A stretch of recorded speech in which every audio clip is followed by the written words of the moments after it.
Ready to go. I've found that life is going to throw all sorts of stuff at you, okay? You're going to have a job, you're going to have family, you're going to have travel, you're going to have accidents, you name it, life's going to throw so many things at you. And you have to get creative, okay? You got to get creative in the way that you train and the way that you make your life as simple as possible to achieve your results, okay? For me, it's always been about wherever I am, I have a training system.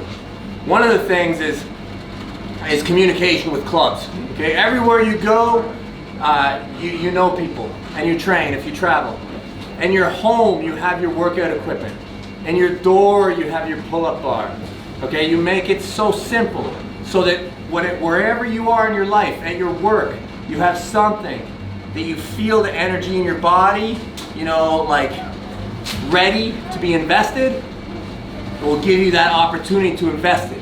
You spend a lot of time in a car, you have bands, whatever it is, you have an opportunity that you make it administratively very simple.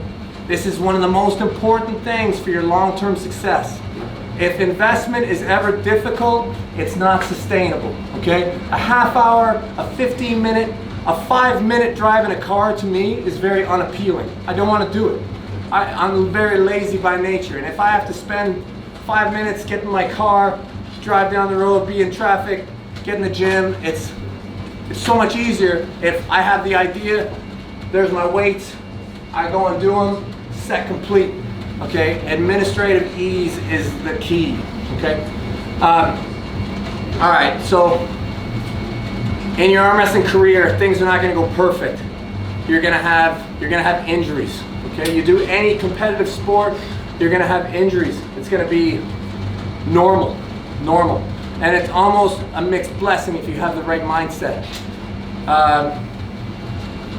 An injury in arm wrestling is an opportunity to diversify your technical reach, okay? I was a presser when I first started arm wrestling. It didn't matter where it was, I was pressing, okay? Inevitably, I blew all this stuff. Just to touch it hurt. I had nothing. For a year and a half, all I could do was top roll. I got a top roll.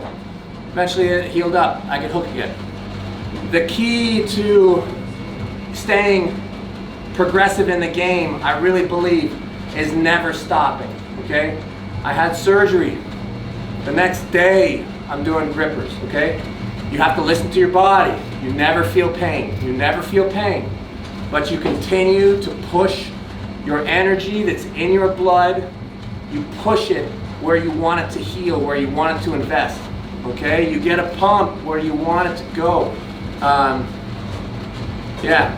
The thing is with tendons, connections, they respond to reps. Okay? So we all know that strength is the key. When you're injured, strength is very hard to do. But you can still lay a base, you can still lay a foundation with reps. After I've had periods of injury, I typically do rep ranges from 25 to 50 for multiple sets, thousands of repetitions a day. And I know that this is not attainable for a lot of people just because of their life or work, but you normally have a little bit of time, sometime in the day, that you can do these reps and you can heal your connective tissues. You get tendonitis in arm wrestling. That's your tendons telling you that they're giving you an opportunity to grow and get stronger. Feed them with your blood, feed them with reps. Tendons only get fed with movement. They don't feed with rest very well.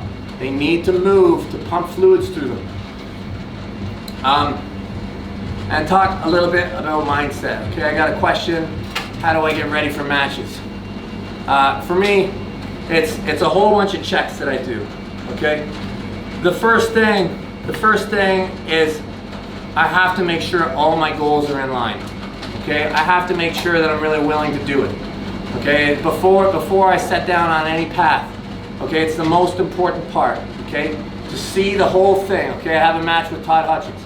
Do I really want to do it? Do I really want to do everything it takes to win this match? Am I really convicted? Okay.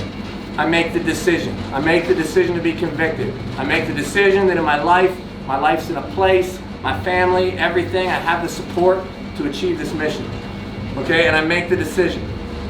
The next thing that I do is I build up a large respect for my goal, okay? So whoever that person is, whatever that tournament is, whatever task it is I'm trying to do, I give it at minimum the amount of respect that it deserves, and then some. Because if I don't give it, if I don't hold it in the right height, I'll never have the motivation to train hard enough for it. So I continue on with this mindset by doing things, an example for arm wrestling, like if I'm training for a specific person, YouTube is social media, it's a beautiful thing. We know everybody, okay? We know every single person. We've seen you win, we've seen you lose.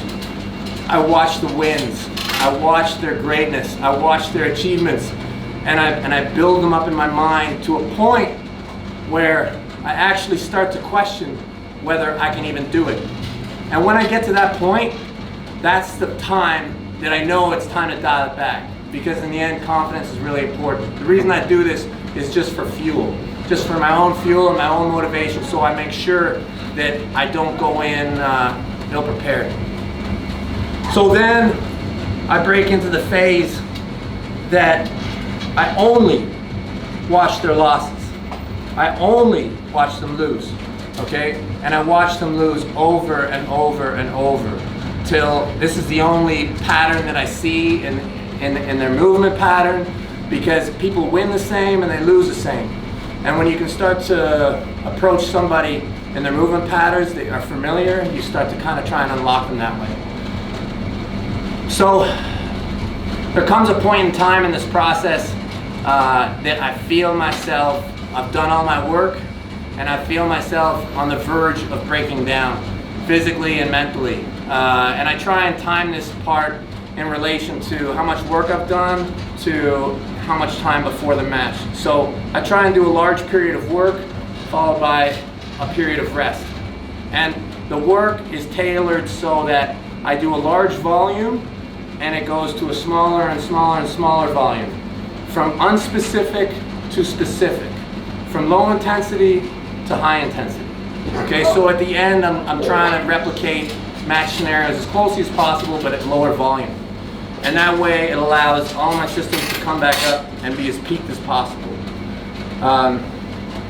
Yeah, and then around 3 weeks out or so, typically, around the 3-week point is a typical amount of time of taper that I do, sometimes more, sometimes less. But at that point, nothing is difficult anymore. I no longer challenge myself, basically in almost any way, but I continue to remain stimulated. In the last few days, it's just visualization, and yeah, and I find that this really works. By the time I show up at the event, I feel I feel really great. You know, everything comes together. It's the typical flow. Yeah, and then as soon as you can start the combat with somebody, you know, early. Before you even see them, you can start, depending on how good your communication is with them, depending on how well you know the person, you can start, right? Yeah, you can start to play these games, right? And this is all part of it, you know, you walk around to them, you know, like this, you know, and start to talk to them. But yeah, and then you get to have this beautiful fight, right? But that's kind of my mindset, that's kind of how I approach the matches. Yeah. And not all wins are equal. Not all wins are equal. And you want to go for, in my opinion, you want to go for the most glorious win that you can achieve. Okay? And a lot of people don't look at it like that. People look at it as winning and losing. And I promise you that that's not what it is. There's much more to this sport than just winning and losing. It's a full spectrum. Okay? A win and a loss can look a lot of different ways. And I would encourage you to go after the biggest win you can get. And the biggest win means risk, okay? You have to risk things for a bigger win, okay?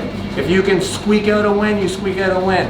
If you feel confident, you give a person more to show how great you are, right?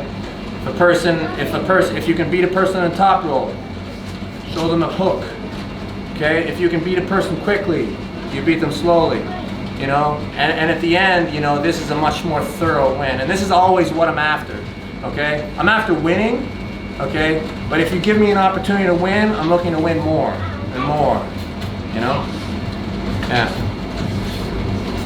How much did being in the military help with your mindset? Being in the military did a lot of things for me. You know, I really always say, like, when I was a kid, I didn't dream of becoming a great arm wrestler. I just wanted to be the most kick-ass killer thing I could imagine. That's what I wanted to be. I just wanted to be like a warrior. You know, that's what I wanted to be when I was a kid. Like, and so as I was growing up, in my mind, the place where this was, you know, you could be the most warrior in the military. I was like, this is the ultimate high-stakes fight that you can imagine. You know, going out and fighting in wars. So that's where I went with my life. And I've always loved arm wrestling as well. But you know, my chosen profession was to fight. And I think that the military taught me a lot about the things that surround the sport and how serious it can be. Because I always believe that all sport is derived from a state of war. You know, like the most serious thing that we can do is go around and fight in wars. But nobody really wants to do that because it's a very ugly thing, and we're all people and we should all be together, really. This is what we really should strive for. And sport's a way that we achieve that. We come together and we communicate and we fight in a way that actually makes each other stronger. Like, we're all stronger today because of what we do here. But I understand how sport at a higher level starts to approach war. Like, at the highest levels, it starts to get twisted. It's not very good for It starts to get a little bit twisted. I mean, there is always a line, there's a big difference, but aspects of war start to, and you have things like surprise and speed and, yeah, I mean, there's concepts that you learn that apply. They fed me well, and they gave me a lot of opportunity to lift a lot of weights. Devon, can you talk about the match with Dennis?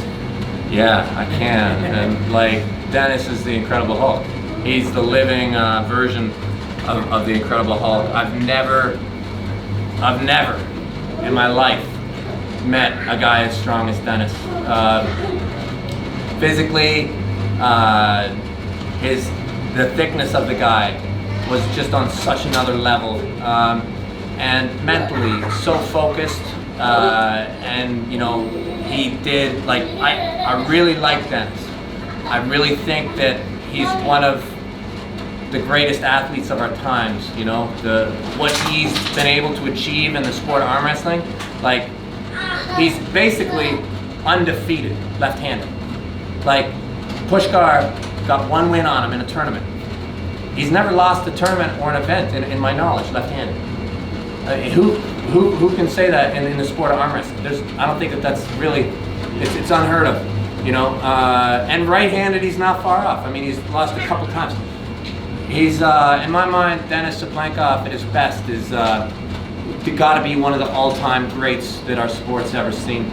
It was really, like, it was so cool to get to pull against him, because for me, like, I love the sport, I'm always trying to get stuff from it, but he really showed me how far you can take this strength concept, and it's crazy. I've seen an interview where he said you don't feel like you could beat him, like you feel like he's just almost unbeatable. Like, for me, left-handed, he was at another level. Like, so I get beat, you know, like, normally when I get beat pretty quick, okay? And that doesn't really shock me when that happens. And I know where I'm at left-handed, like, I'm pretty good. Like, I'm not, like, probably the greatest form of me I've ever seen, but if I'm not, it's like I'm really close, you know? And he let me get, like, right where I wanted, and he's just, like, looking at me, you know? So, yeah, like, he's next level, man.